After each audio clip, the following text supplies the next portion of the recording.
안녕하세요. 안녕하세요. 네, 잘 들으시죠?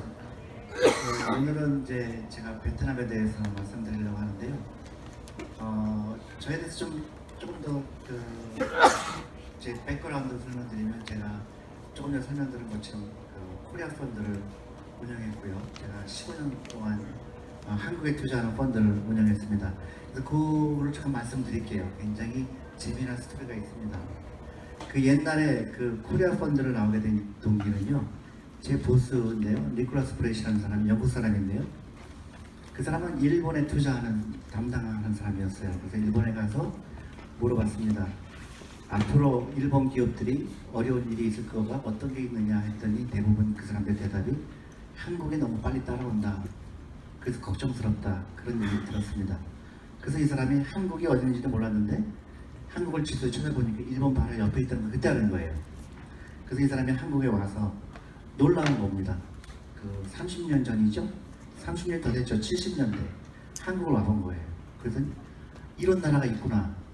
삼성전자에 가보고 세상에 이런 기업들이 어떻게 외국에 안 알려져 있을까 놀란 거예요. 그래서 이 사람이 미국으로 돌아가서 한국 주식, 삼성전자 주식을 10만 주 사라고 주문을 냅니다. 근데 그때 이 사람이 몰랐던 게 있어요. 한국 주식을 외국 사람이 사지 못하는 걸 몰랐습니다. 근데 너무나 아까운 거예요. 한국 주식에 투자하고 싶어서. 그래서 이 사람이 한국 정부에 편지를 써요. 그 한국에 투자하는 펀드를 조성하고 싶다, 미국에서. 그래서 허락을 해달라. 근데 한국 정부에서는 그 말은 무슨 뜻인지 몰랐어요. 그래서 7년 동안 이 사람하고 한국 정부하고 협상을 합니다. 그래서 1984년에 처음으로 그 펀드가 나오게 한국 정부에서 허락을 한 겁니다. 그래서 이제 한국 정부에서 허락을 한 거는, 그러면 이제 허락을 받았으니까 마케팅을 당신이 해라, 미국에서. 그래서 이 사람이 이제 미국 투자가들한테 한국에 투자하자고 제안을 합니다. 근데 너무나 안타깝게도 아무도 투자를 안 하겠다는 거예요. 왜냐면 한국이라는 나라에 대해서 모르겠다. 그래서 이 사람이 낙담을 하죠. 그러니까 기껏 7년 동안 걸려서 한국 정부한테 허락을 받았는데 아무도 팔지 않겠다는 거예요. 안 사겠다는 거예요. 그래서 이 사람이 어떤 머리를 쓰냐면은, 그때 큰 기관 투자가를 데리고 한국에 옵니다. 84년에요. 한국에서 네 눈으로 봐라, 내가 거짓말하나. 그래서 한국에 와서 그 당시에 그 포항제철 삼성전자를 보고 깜짝 놀란 거예요, 이 투자가들이. 그래서 투자가 된 겁니다. 그때 모은 금액이 6천만 불이에요. 600억이죠. 그래서 그 펀드를 뉴욕 그 주식시장에 상장을 합니다. 6천만 불 가량 상장을 해갖고요. 12불에 발행을 해요. 주당 12불에 발행을 했는데 그게 100불까지 갑니다. 그래서 대성공을 하게 되죠. 그래서 이제 미국의 칸츄리 펀드라는 게 유행하게 되기 시작했어요. 그래서 코리아 펀드가 나오고 필리핀 펀드 나오고 브라질 펀드 나오고 한 표시입니다. 근데 그때 재미난 일이 있었어요. 그 베트남 정부에서 제가 일하던 그 코리아 펀드를 만들었던 스쿼드에 연락이 온 거예요. 우리 베트남 펀드 만들어 달라고 왔습니다. 그 30년 전에요. 그러니까 코리아 펀드 같이 외자 유치하고 싶다. 근데 베트남 정부가 몰랐던 거는 베트남의 주식시장이 당시 없었어요. 한심하죠. 그래서 그때 거절을 했습니다. 그래서 지금 30년이 흘렀어요. 근데 제가 한국에 왔죠. 그래서 저는 항상 한국같이 발전한 나라가 어딜까 굉장히 고민하다 베트남에 대해서 항상 유심하게 쳐다봤죠. 근데 시기가 안 됐다고 생각했고 여러 가지 그런 제약 조건 때문에, 그다음에 거래량이 별로 없었고, 그래서 베트남은 아직 이르다 생각을 했는데 이제 베트남이 옛날에 한국의 30년 전과 너무 똑같다는 생각을 하게 됐습니다. 그래서 제가 올해 들어와서 베트남을 2번 가보고 베트남 회사에 가보고 너무나 한국하고 비교했을 때 똑같은 거예요. 그래서 제가 이제 베트남에 투자해야 되겠다. 근데 그 당시는 코리아 펀드는 미국 투자가들이 돈을 벌었지만 지금은 한국 투자가가 돈을 벌 타임이 오지 않았나, 저는 개인적으로 생각을 하고요. 그래서 제가 베트남 펀드를 생각하게 됐고요. 저는 코리아 펀드를 운영하면서 마케팅을 하면서 전 세계를 돌아다녔어요. 코리아를 선전한 거죠. 뉴욕서부터 시작해서 LA, 그 다음에 파리, 런던 이런 데를 다녔어요. 그래서 한국의 주시장에 대해서 알렸습니다. 근데 지금 이제 한국에 들어왔는데요. 베트남을 알고 싶은 거예요. 그래서 저는 이제 오늘이 처음입니다. 그래서 오늘 여의도에 시작해서 강남 가서 또 다음 주에는 부산도 가고 대전도 가고 제가 그 로드쇼를 그동안 제가 30년 동안 했던 거를 한국에서 하려고 하는 겁니다. 그런데 왜 베트남이냐, 왜 한국하고 비슷하냐? 크게 머리가 필요하지가 않아요. 한국이 발전했던 이유는 몇 가지 안 됩니다. 대인구예요. 그러니까 젊은 사람들이 많았던 인구 구조, 그 다음에 교육열입니다. 성공하려고 하는 의지, 그 다음에 돈을 벌려고 하는 의지, 그런 것들이에요. 그러니까 옛날에 다른 나라를 보면 똑같은 지하자원도 많고, 특히 남미 나라들이죠.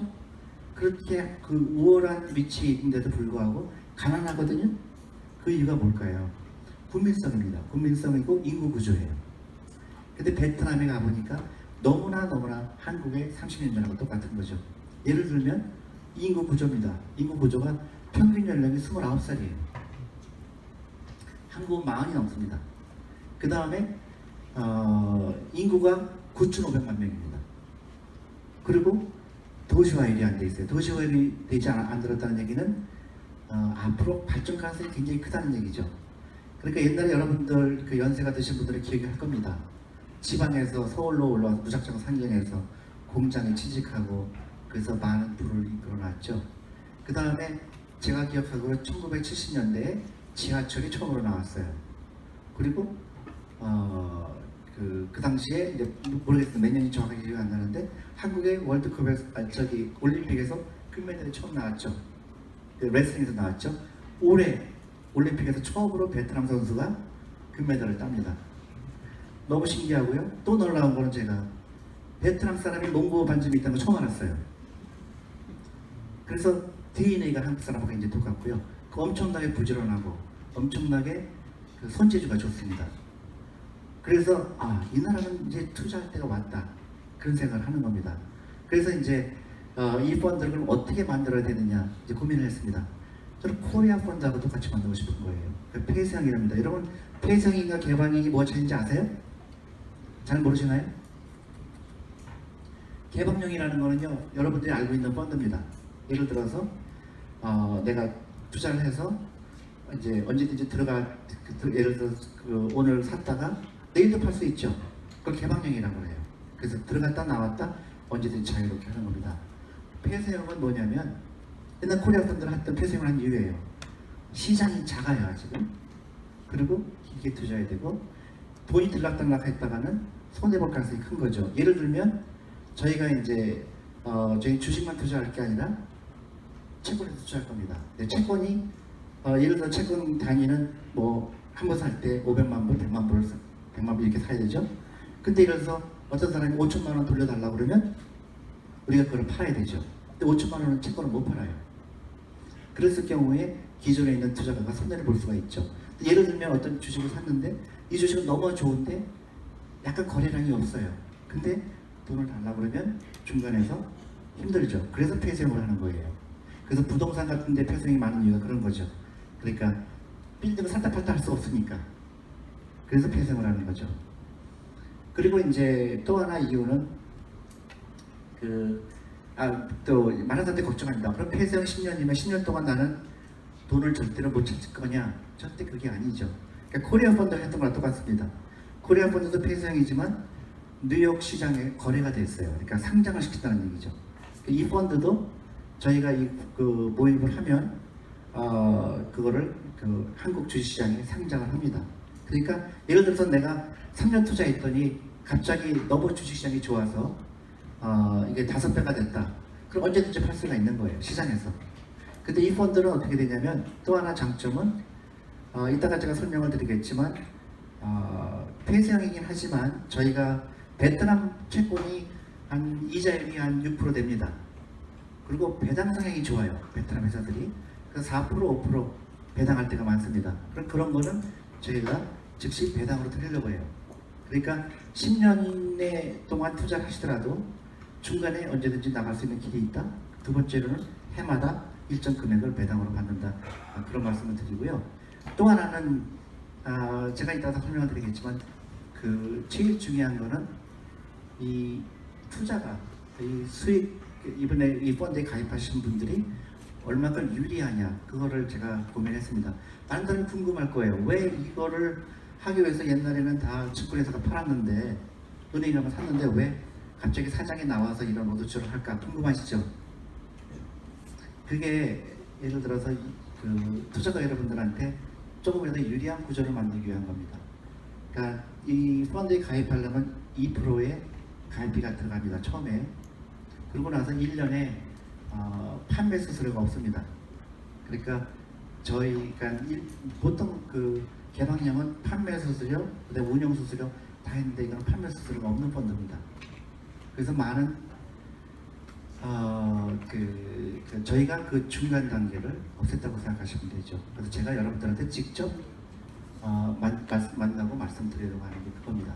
그러니까 제가 마찬가지로 그 코리아 펀드를 그 해외에 런던이나 파리나 그 뉴욕에 했던 그런 거랑 똑같은 거라고 생각하시면 됩니다. 다만 이건 한국에서만 파는 거기 때문에 제가 한국에 뭐 부산도 가고 대전도 가고 그러는 이유가 그겁니다. 중간 마진을 없애기 위한 거예요. 그러니까 이 펀드가 훨씬 더 고객한테 프렌들리한 펀드라고 생각하시면 됩니다. 그래서 제가 조금 부연 설명을 드리면요. 그러니까 우리 베트남 펀드는 그 베트남 주식뿐만 아니라 채권에도 투자하는 펀드다 이렇게 이해하시면 되고요. 그리고 장기적으로 큰 수익을 올릴 거라고 생각하시는 펀드고요.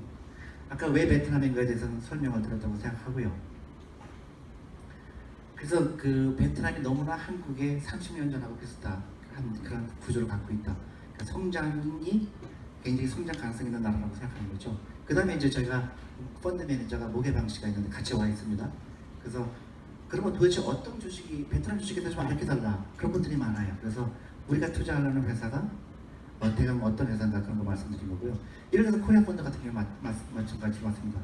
삼성전자가 뭔지 아무도 몰랐어요. 미국에서요. 근데 그 당시에 투자한 사람들은 큰 돈을 벌었죠. 그러니까 제가 코리아 펀드를 운영할 때 삼성전자 취득 가격이 10,000원도 안 됩니다. 그래서 오랜 기간에 걸쳐서 150만 원 됐듯이 베트남 회사들도 이 펀드는 단순히 뭐 20% 벌고 30% 벌고 그러한 펀드가 아니고요. 그 정말로 코리아 펀드 같은 성공을 원하는 펀드입니다. 그 사람들이 그래요. 1,500원 모으려고 뭐 그렇게 난리를 피냐. 저는 그 생각이 아니에요. 저는 그 베트남의 스토리를 예를 들어서 한국같이 생각한다 그러면 5배, 10배 벌지 않을까 저는 그렇게 생각을 합니다. 그래서 지금은 1,500억에 머물러 있지만 앞으로 큰 돈이 될 수 있다고 생각하는 거죠. 그 다음에 상품에 대해서 설명을 드릴 거고요. 그 다음에 많은 사람들이 물어봅니다. 가입을 어떻게 하느냐. 그것을 제가 좀 말씀을 드리고요. 이게 베트남입니다. 여러분들 잘 아시다시피 한국하고 굉장히 비슷하죠. 6.25 끝나고 한국 모습하고 베트남의 4.20 모습이에요. 근데 지금 베트남에 가시면 깜짝 놀랍니다. 한국이 발전한 거랑 너무 비슷한 거예요. 고층 빌딩이 많고요. 그 거리가 아주 굉장히 역동적이죠. 그러니까 베트남에 가보면 여러분들 많이 가보셨겠지만 그 오토바이 행렬이라든가 그리고 그 우리 한국에서 1970년도에 지하철을 개통했던 것처럼 지금 지하철을 파고 있습니다. 너무나 유사하죠. 높은 성장률이고요. 인구가 9,500만 명이라는 거고요. 인구 구성이 29세. 그 다음에 저는 베트남에 대해서 또 하나 굉장히 긍정적인 걸 발견한 게 여성의 참여입니다.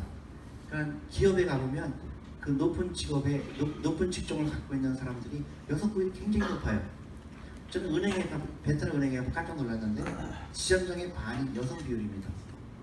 저는 그 얘기가 단순히 여성 비율이 높았다는 게 아니라요. 그 나라의 수준이에요.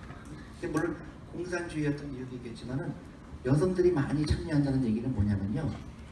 굉장히 발전 가능성이 높다는 얘기입니다. 왜냐하면 여성들이 비율이 많이 참여했다는 것은 굉장히 뭐랄까요, 그 플렉서빌리티가 있다는 거죠. 그러니까 굉장히 그 권위적이지가 않고 제대로 된 그런 그 남자들이 갖고 있는 그런 부정부패라든가 꼭 남성이 나쁜 건 아닌데요. 어쨌든 여성 비율이 높은 게 굉장히 중요합니다. 근데 베트남에 가서 제가 깜짝 놀란 거예요. 은행들의 지점장이 반이 여성들이라는 얘기 듣고 야, 이 나라는 대단한 나라다. 어떻게 그게 가능할까? 그다음에 지하정이 높죠. 이 나라는 그 이제 지하정이 많은 나라입니다. 그리고 인건비가 굉장히 낮고요. 그리고 교육률이 아까 말씀드렸던 그다음 저축률이에요. 한국에 제가 해외 다니면서 한국이 잘 될 거라고 얘기했던 이유가 저축률이었어요. 한국 사람들은 다음 세대를 위해서 저축한다. 미국 사람들이 갖고 있지 못한 거, 서양 사람들이 갖지 못한 거, 굉장히 그게 셀링 포인트였어요. 근데 이 베트남 나라도 너무나 특수한 거죠. 저축률이 굉장히 높고요. 그 다음에 투자 기회가 많습니다. 그러니까 국영 기업이 민영화가 되고 있는 상태고요. 대부분 독점 기업들이죠. 근데 배당률이 높아요. 그러니까 돈 번 거에 한 50% 60%를 꼭 배당으로 줍니다. 왜 그럴까요? 왜 베트남에서는 배당을 많이 줄까요? 베트남 회사들은 대부분 국영 기업이 민영화된 기업들이에요. 그래서 어떻게 되냐면 그 경영이 전부 전문 경영입니다. 그러니까 그 패밀리가 하는 기업이 아니에요. 그래서 그 사람 전문 경영인들이기 때문에 평가받는 것 중에 가장 큰 덕목 중에 하나가 배당 성향이에요. 그래서 배당을 많이 합니다. 그래서 저는 굉장히 좋은 기회다 생각하는 거죠. 그동안 한국에 많은 기업들이 투자했지만 배당을 잘 안 해줬어요. 근데 이 베트남 기업은 배당 수익이 높다는 거죠. 그래서 베트남 사람들을 물어보면요, 다음 세대가 잘 될 것 같다고 생각하는 비율입니다. 베트남 사람이 월등하게 1등이에요.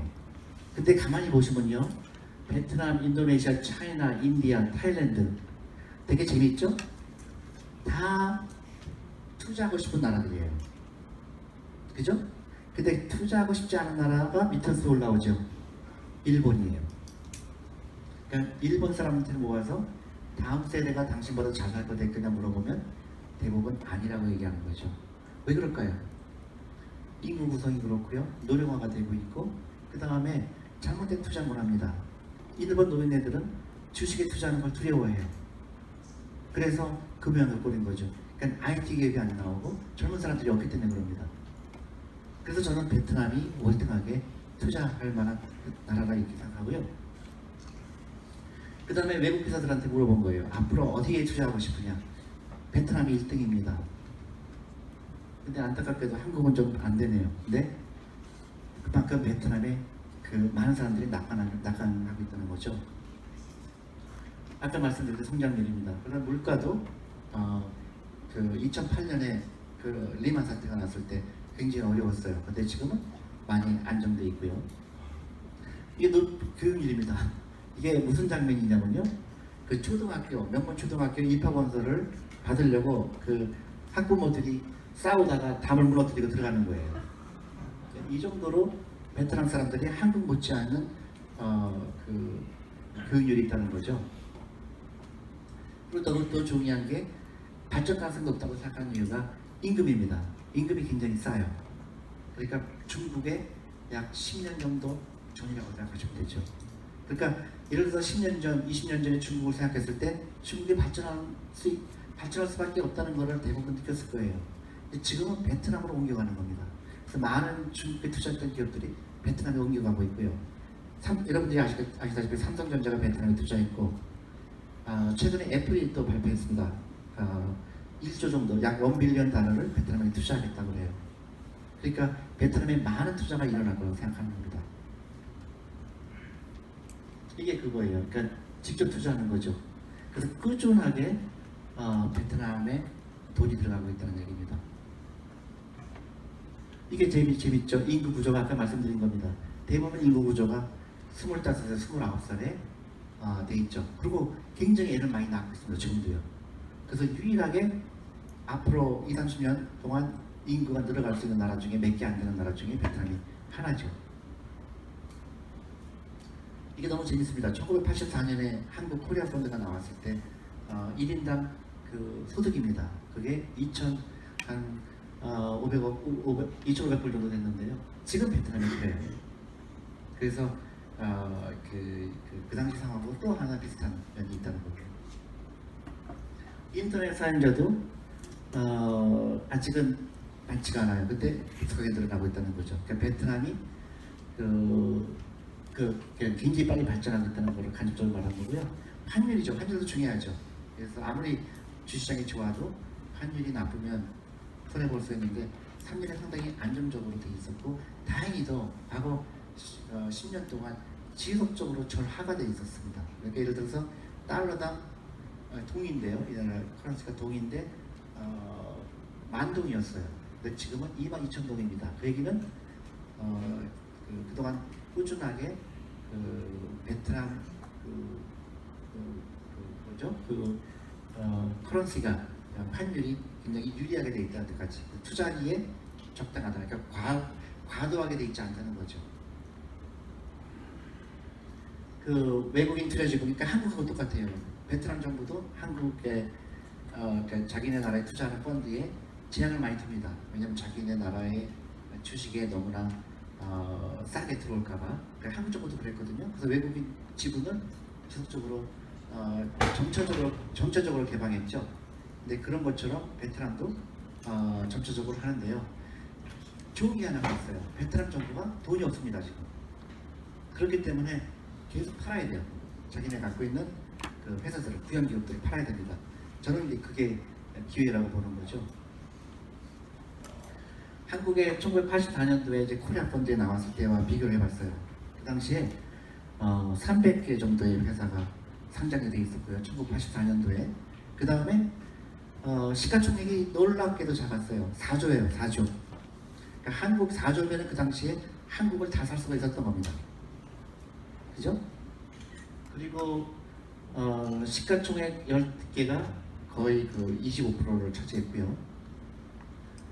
아까 EEB, GDP 말씀드렸고 경제 성장률이 굉장히 높았죠. 10%였어요.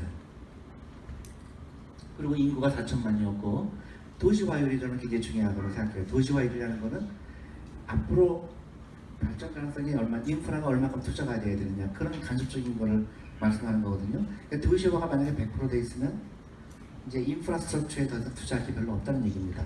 근데 한국이 63%고요. 베트남이 지금 33%밖에 안 되는 거예요. 그러니까 옛날에 한국을 연상하시면 되듯이 그 가난하던 나라가 이제 계속 발전하는 단계에 본격적으로 들어왔다고 생각하시면 돼요. 그래서 베트남의 시골에 있던 사람들이 이제 도시에 들어오게 되고 도시 발전하게 되고 또 거기서 많은 부를 창출하게 되고 그 돈 가지고 아이들 교육시키고 그래서 그런 좋은 회사들이 나오고 그런 단계로 보시면 됩니다. 저는 베트남에 가서 그 여러 가지 그 주식만 본 게 아니라 부동산도 봤어요. 그래서 어떤 부동산 회사를 갔는데 엄청나게 큰 땅에다가 아파트를 짓기 시작하는데 굉장히 고급 아파트를 짓기 시작해요. 그래서 저게 가격이 하나 얼마 그때일까? 옛날에 저는 뭘 기억하냐면 강남에 아파트를 기억을 했거든요. 왜 우리 아버지는 그 강남에 땅을 안 샀을까? 항상 우리 아버지를 원망했습니다. 왜 그런 눈이 없었을까? 근데 베트남에 가보니까 너무 똑같은 거예요. 엄청나게 지평선에 아파트를 짓기 시작하는데요. 그 가격이 2억에서 3억인 거예요. 그러니까 그 베트남 사람들 그 기준으로는 굉장히 비싼 거죠. 근데 아파트가 굉장히 좋아요. 그래서 그 옛날에 그런 그 강남 그다음에 그 부를 창출하면서 이 사람들이 긍정적인 마인드가 되면서 투자를 하면서 그래서 그 당시에 투자했던 사람들이 많이 돈을 버는 거죠. 그래서 제가 베트남 보면서 그러한 비슷한 현상이 분명히 일어날 거라고 저는 판단하고 있는 거죠. 이 공기업 민영화 추세입니다. 그래서 계속 지속적으로 늘어나고 있는 거죠. 그래서 베트남 공기업이 민영화가 되고 이런 기업들이 이제 상장이 될 거라고 생각합니다. 이게 그 밸류에이션이에요. 그럼 베트남 주식이 얼마나 비싸냐 싸냐, 그죠? 중요하죠. 근데 오른쪽으로 갈수록 좋은 겁니다. 이게 그 성장률이거든요. 그래서 이게 인컴이 그러니까 회사의 그 인컴이죠. 회사의 소득. 그게 1년에 20%씩 늘어나는 거예요. 평균적으로요. 옛날에 제가 코리아 펀드를 운영할 때 한국 기업 방문을 하면 앞으로 5년 동안 그 이익이 얼마큼 늘어날 것 같아요. 그러면 대부분 한국 회사들이 15%야 당연히 늘어나겠죠. 20% 늘어나겠죠. 그런 얘기 들었거든요. 근데 지금 베트남 회사에 가면 당연히 15%, 20%를 쉽게 얘기해요. 그만큼 성장성이 높다는 얘기죠. 그리고 밑으로 내려오고 오른쪽으로 갈수록 좋은 건데요. 위는 이제 퍼라는 거죠. 그러니까 가격이 얼마나 비싸냐. 퍼가 낮을수록 좋은 거죠. 그게 한 12배에서 13배 정도 된다고 생각하시면 됩니다. 그러니까 성장성은 높고 PE는 별로 높지 않다는 거죠.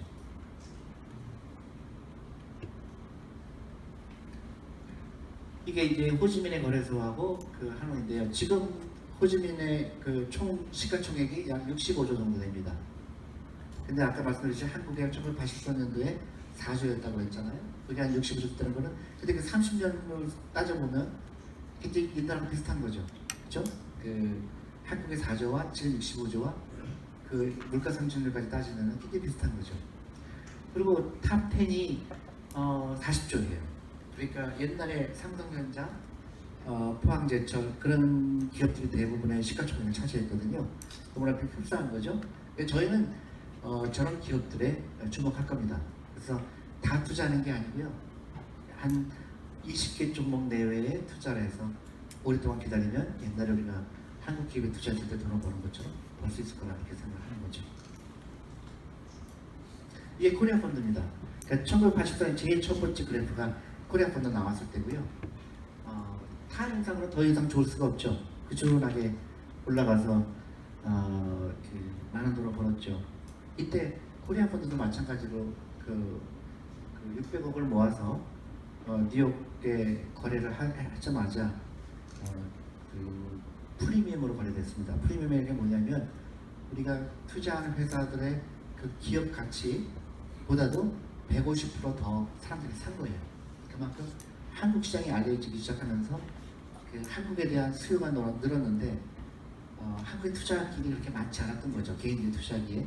그래서 그 희소성 때문에 코리아 펀드가 150% 프리미엄으로 거래된 겁니다. 그러니까 저희가 12불에 발행했는데 몇 년 만에 120불이 됩니다. 그만큼 그 한국의 발전성에 대해서 사람들이 알기 시작한 거죠.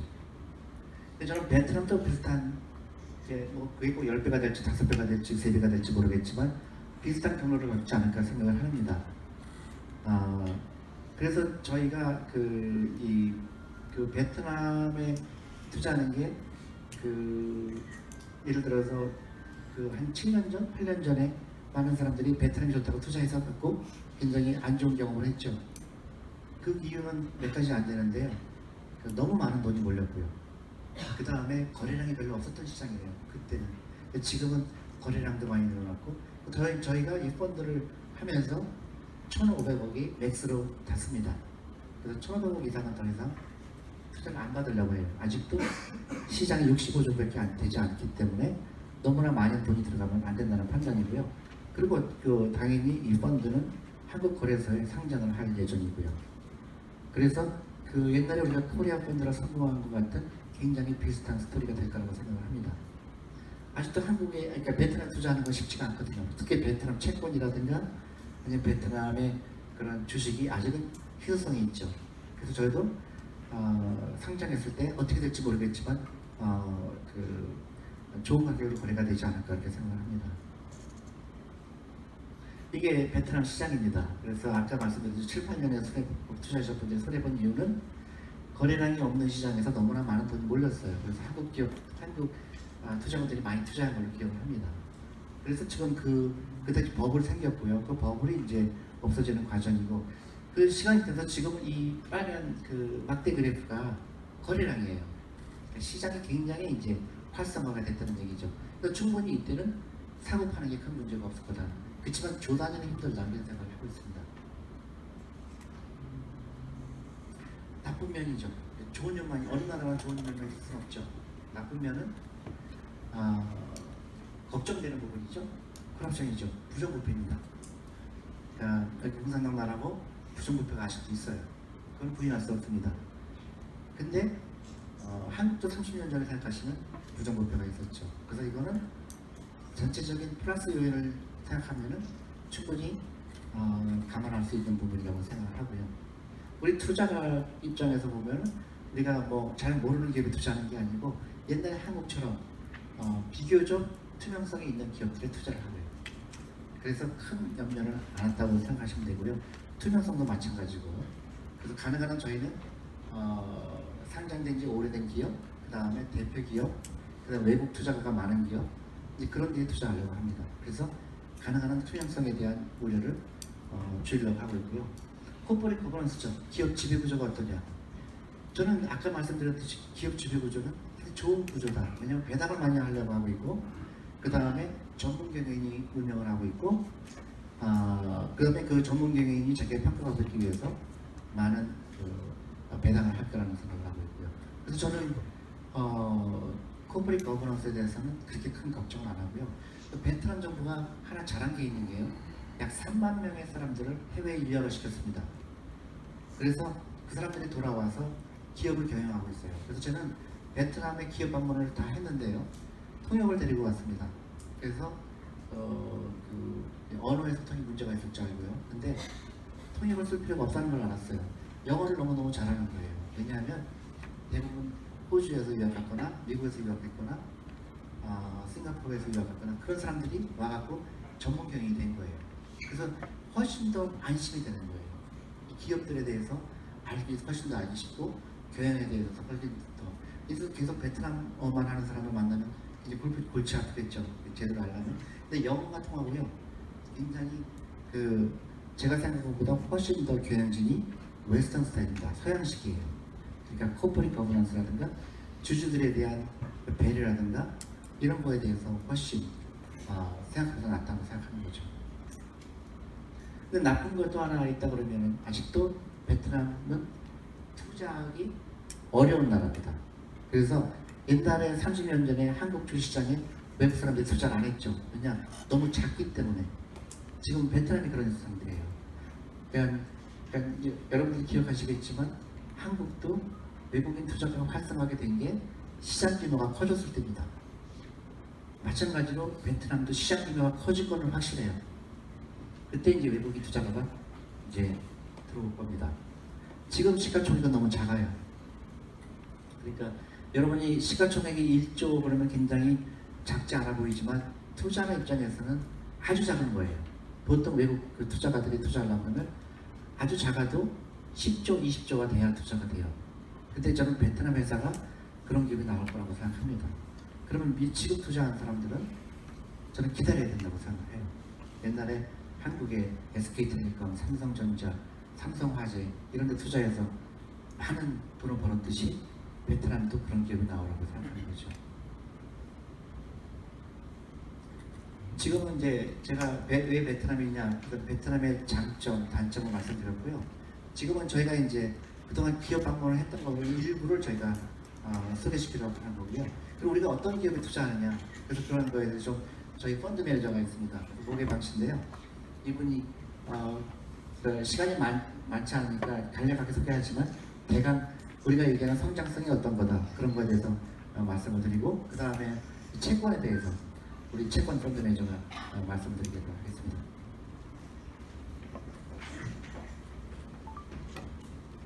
안녕하세요, 모개방입니다. 기업에 대해서 소개시켜드리기 전에요. 우선 간단한 숫자를 좀 말씀드리고 싶습니다. 베트남을 보시다 보면은 20%, 30%, 40%라는 숫자를 많이 보실 수 있을 것 같아요. 그러면 이 숫자는 어떤 거라고 연상이 되세요?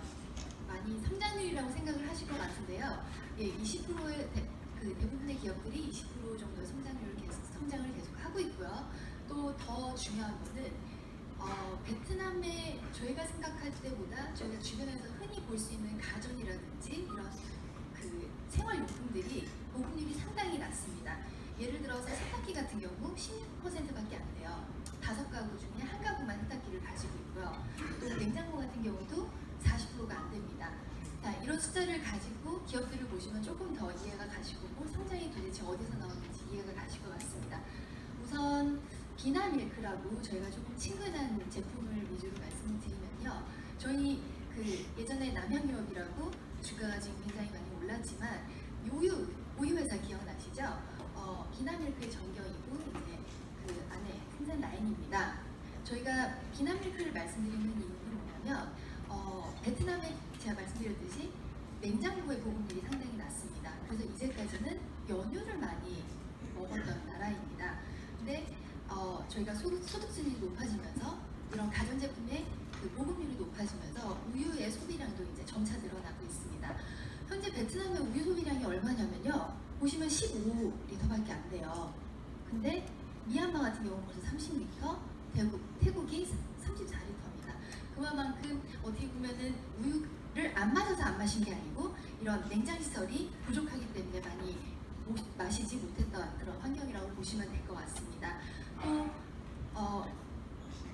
보시면 아시겠지만 배당 성향도 65%에다가 과거에 계속 배당 수익률 5.1% 정도였습니다. 서두에 저희 대표님께서 말씀해 주셨지만은 앞으로 아이들도 많이 태어날 거기 때문에 분유 소비량도 상당히 높아질 것 같습니다. 그럼 과거에 저희가 남영유업이 주가가 어땠을까요? 저희가 96년부터 10년 동안 주가를 한번 봤습니다. 보신 것 같이 굉장히 가파르게 성장을 했고요. 죄송합니다. 예, 10년 동안 800% 정도 성장을 한 모습을 보실 수 있으실 것 같습니다. 또 이제 DHG 파마라는 회사가 있습니다. 아직까지 베트남이 이제 R&D 그 기술이라든지 제약 관련된 기술이 높진 않지만은 이 기업 같은 경우는 베트남 안에서 베트남 기업으로는 톱 10에서 유일하게 드는 기업입니다. 제약회사인데요. 저희가 이 기업을 좋게 보는 이유는 뭐냐면 베트남 정부에서는 2020년까지 자국 내에서 생산되는 제약약품의 이제 그 비율을 지금 현재는 30%밖에 안 되진 않습니다.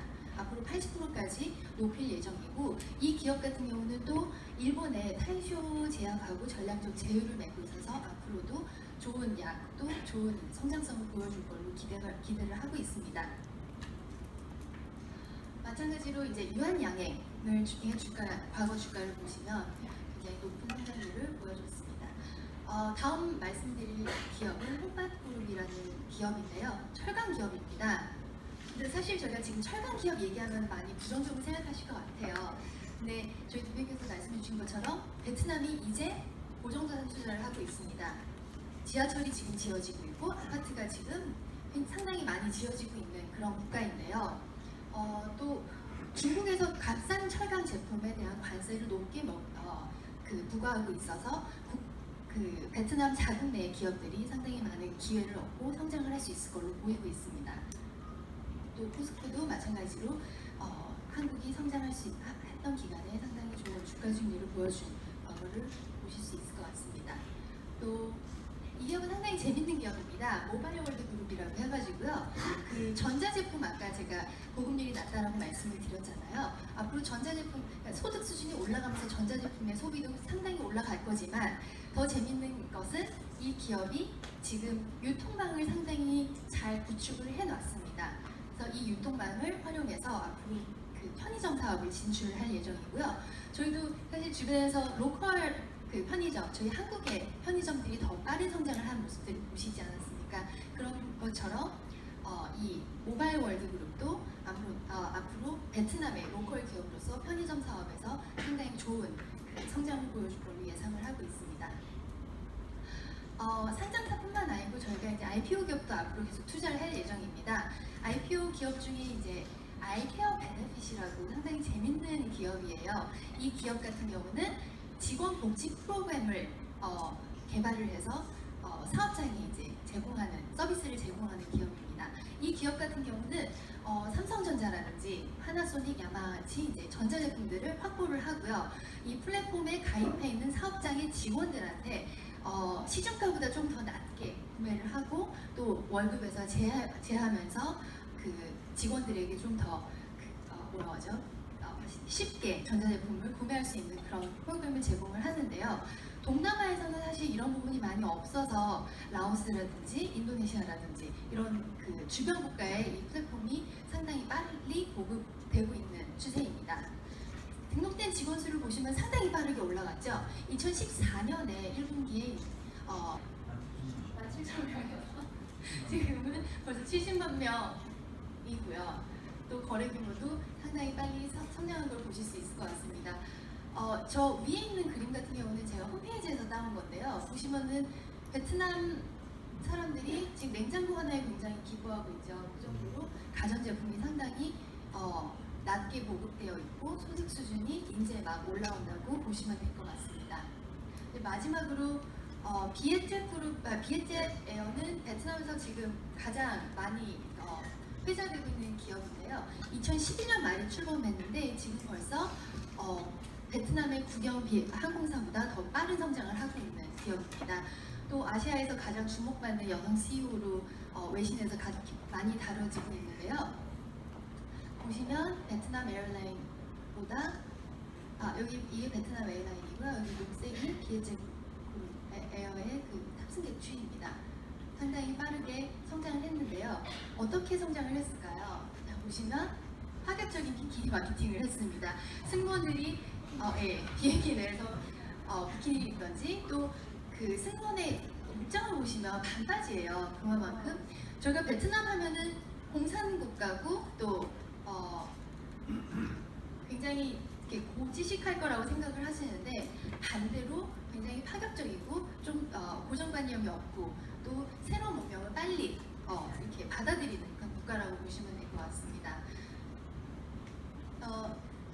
지금 현재 혹시 홈페이지 들어가 보시면 한국어로도 벌써 이제 준비가 되어 있더라고요. 그만큼 빠르게 성장을 하고 앞으로도 주목받을 수 있는 기업이라고 판단을 하고 있습니다. 다음은 저희가 채권에 대해서 말씀드리겠습니다.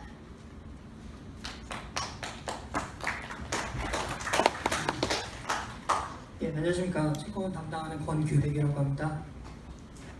그래서 채권의 전략에 대해서 간단히 소개해 드리도록 하겠습니다. 굉장히 심플한데요. 3년에서 5년 만기 이제 베트남 국채 그리고 공사채에 투자해서 만기까지 보유해서 이자만 받는 전략을 취하고 있습니다. 이렇게 만기 바이앤홀드 전략을 취하는 이유는 크게 두 가지인데요. 첫 번째는 이제 거래량이 많이 없습니다. 작년 기준으로 일평균 거래량은 400억 정도에 불과하고요. 우리나라 이제 어제 이제 국고채 거래량 보면 매수조 수십조 원이 넘죠. 그래서 수십조 원이 넘는 거에 비해서 굉장히 작은 수준이죠. 그래서 거래량이 워낙 미미해서 내가 카운터파트를 찾기가 어렵습니다. 그렇기 때문에 바이앤홀드 전략이 유효하다고 생각을 하고요. 두 번째는 거래 비용이 생각보다 비쌉니다.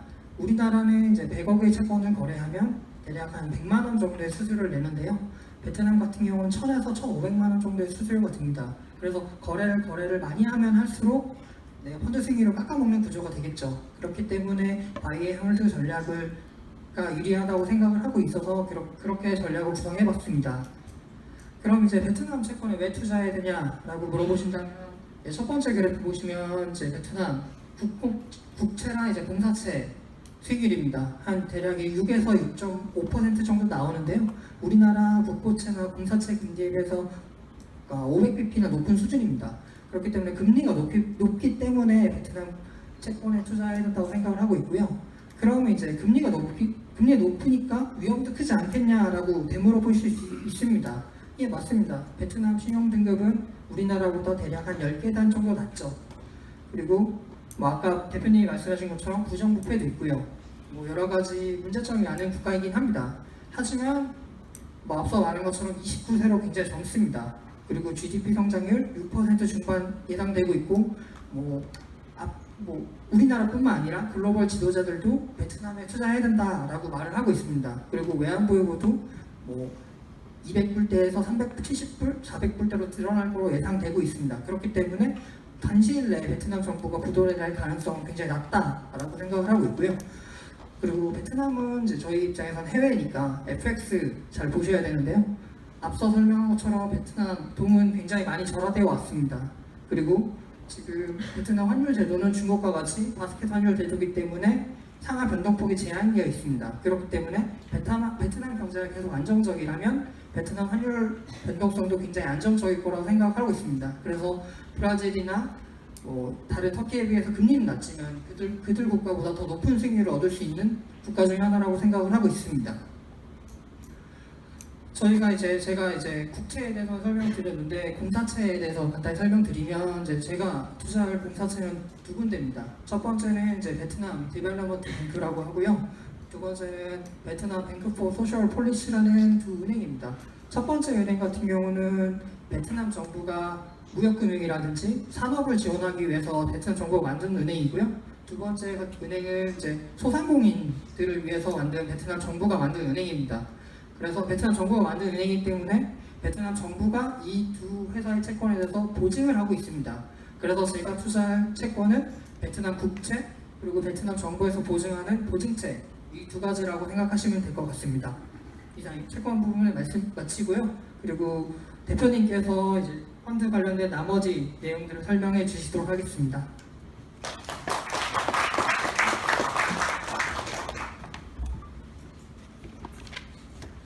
예, 그래서 베트남에 왜 투자해야 되느냐 저희 나름대로 그 이유에 대해서 설명드렸고요. 이제 펀드에 대해서 제가 좀 설명을 드리겠습니다. 그 아까 말씀드렸듯이 10년 폐쇄행이라는 거죠. 그래서 다시 한번 설명을 드리면 왜 다른 베트남에 투자하는 펀드는 대번형인데 우리는 왜 폐쇄행이냐? 어떤 신문에서는 저를 약간 비하하는 기사를 썼어요. 우리가 돈 욕심 때문에 못 나가게 하려고 하는 거는 절대 그건 아니고요. 저는 베트남에 투자하는 거는 폐쇄행이 아니면 안 된다고 생각합니다. 아까 말씀드렸듯이 코리아 펀드처럼 이거는 그 다른 투자가들의 이익을 해치는 경우거든요. 예를 들어서 내가 돈을 달라고 했을 때 우리가 채권을 팔아야 되거나 아니면 우리가 투자 기업을 싸게 팔아야 될 경우를 예방하기 위한 거고요. 대신에 투자하는 입장에서는 언제든지 거래소에서 팔 수가 있다는 걸 말씀드리고요. 그래서 그렇게 혹시 오해가 계시다 그러면 그거는 분명하게 말씀드리고요. 베트남이라는 시장을 접근하려고 그러면 단기적으로는 안 되고 오랫동안 기다려야 돼서 좋은 기업에 투자하면 돈을 벌 수 있다고 생각합니다. 그러니까 이런 겁니다. 그래서 예를 들어서 저는 베트남에 가서 돈 벌 게 너무 많아 보이는 거예요. 아까도 내가 농담처럼 얘기했죠. 여기서 학습지 팔면 엄청나게 돈 벌겠구나. 이런 겁니다. 그래서 기업들이 돈 벌 수 있는 찬스가 많이 나왔고 그런 기업에 우리가 투자해야 된다고 생각하는 거죠. 대신에 단기적으로 투자하면 안 된다고 생각하는 거고요. 그리고 또 하나 저희가 비록 폐쇄형이지만 아까 상장된다는 걸 말씀드렸고요. 또 한 가지는 아까 얘기했듯이 배당소득이 높기 때문에 그런 배당소득도 가지고 있을 수가 있고 이자 소득이 받는 거 그런 거는 저희가 받는 즉시 그 우리 투자가 분들한테 돌려드리려고 합니다. 그러니까 중간에 중간 배당이 계속 있을 거라는 거를 말씀드리고요. 그러니까 비록 10년 동안 있더라도 중간중간에 그런 소득이 있을 거라는 거 말씀드리고요. 그래서 이자 소득 및 배당 소득은 그 우리가 그 펀드에 남겨두지 않고 그 투자가들한테 드리겠다는 말씀드리고요. 저는 이게 굉장히 그 자녀들 그 증여를 굉장히 좋은 상품이라고 생각합니다. 그래서 예를 들어서 5천만 원까지는 이제 성인인 경우 증여가 증여세가 없죠. 그래서 5천만 원 했을 경우에 예를 들어 나중에 뭐 5천만 원이 5억도 될 수 있고 10억 됐을 경우 그때는 그 많은 그 절세 효과가 있을 거라고 보고요. 그 다음에 자녀들도 그 노후 준비에 그 굉장히 중요하다고 생각합니다. 그래서 저는 저도 많은 금액을 여기에 투자할 거고요. 매일 자산운용도 마찬가지로 투자할 겁니다. 그리고 저희 전 직원이 이 펀드에 가입을 할 예정이고요. 그리고 아까도 말씀드렸듯이 1,500억 이상은 안 받게 할 겁니다. 1,500억에 끊으려고 하고 있고요. 그래서 가능한 그 많은 관심을 가져주시고요. 그리고 이 펀드에 굉장히 그 노후 준비, 그 다음에 자녀들 증여 이런 데 관심을 가졌으면 좋겠고요. 그 다음에 이게 굉장히 아까도 말씀드렸듯이 이런 겁니다. 투자자에게 유리한 비용 구조다 이렇게 말씀드리는 겁니다. 그러니까 해마다 있는 그 판매사 수수료가 없다는 거죠. 그러니까 저희한테만 준 그 운영 보수만 있기 때문에 10년으로 봤을 때는 1% 아끼는 게 10년에 10%거든요.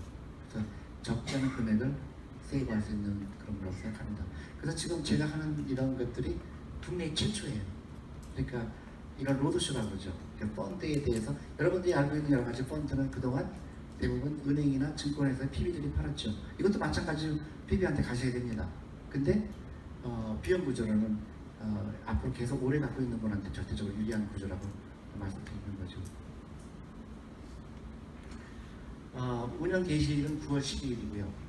그리고 모집 기간은 9월 5일에서 9월 9일입니다. 모집 기간이라는 게 무슨 얘기냐면은 그때까지 이제 납입을 하셔야 된다는 건데요. 저는 그때까지 기다릴 필요가 없다고 생각하고요. 미리 그런 예약을 하는 것도 좋다고 생각합니다. 물론 이제 여러분들이 거래하고 계시는 증권회사가 있다고 하면 그거를 통해서 가입을 하셔도 좋고요. 그리고 판매사는 이렇게 6군데입니다. 그래서 메리츠증권이 있고요. 그 다음에 동부증권, 미래에셋, 유진, 한국투자증권, 현대증권입니다. 그래서 많은 사람들이 궁금해요. 그럼 왜 다른 데는 안 파냐? 예를 들어서 삼성은 왜 안 파냐? 충분히 그런 질문이 있으실 것 같은데요. 저는 이거를 이해시키는 게 쉽지 않았어요. 그래서 아직도 많은 증권회사들이 구조를 이해를 못하는 거예요. 왜 폐쇄형이지? 한 번도 안 해봤기 때문에. 그래서 그런 이해도가 많이 부족해요. 또 시간도 없었고, 그리고 그 여러 가지 금감원 절차라든가 이런 게 시간이 많이 걸렸습니다. 그래서 급박하게 되는 것처럼 보였어요. 근데 사실은 저희가 이 프로젝트를 거의 3개월 전부터 시작을 했고요. 그래서 그동안 기획 방법을 다 마쳤고, 근데 막상 이제 펀드를 구입하는 그 문제에 대해서 아직도 저희를 설득이 안 된 데가 있는 거예요. 그러니까 잘 모르겠다. 이걸 고객들한테 팔아야 될지 말아야 될지 모르겠다. 그런 것도 있어서 일단은 가입할 수 있는 데가 여기밖에 없습니다. 그러니까 혹시 다른 증권사에 계좌가 계신 분은 죄송하지만 다른 여기 파는 증권사에 계좌를 열어주셔서 하셔야 될 것 같고요. 그리고 아까 분명히 말씀드렸지만 500억에서 1,500억 사이고요. 더 이상은 받지 않을 것으로 생각합니다.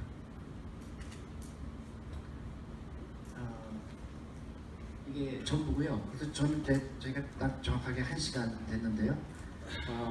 저는 이제 원래 6시까지 여기에 예약이 돼 있고요. 저도 여기 남아 있을 거고요. 그래서 혹시 더 추가 질문이 계시거나 아니면 궁금하시거나 아니면 가입 절차에 대해서 궁금하시면 전화 여기 직원들이 있으니까요. 언제든지 문의하시면 되겠습니다. 감사합니다.